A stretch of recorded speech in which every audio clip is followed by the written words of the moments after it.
Hi!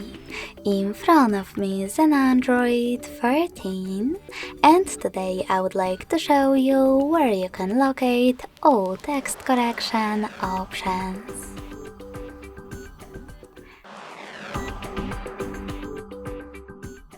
Firstly, go into Settings and scroll all the way down right away to access System.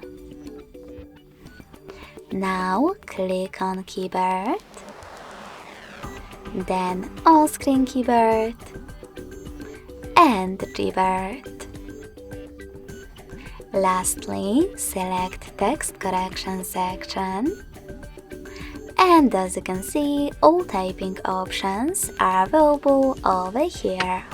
If you want to manage them, just click on the switches next to the chosen ones. Thanks so much for watching. If you enjoyed this video, smash that like button, comment and subscribe. Bye!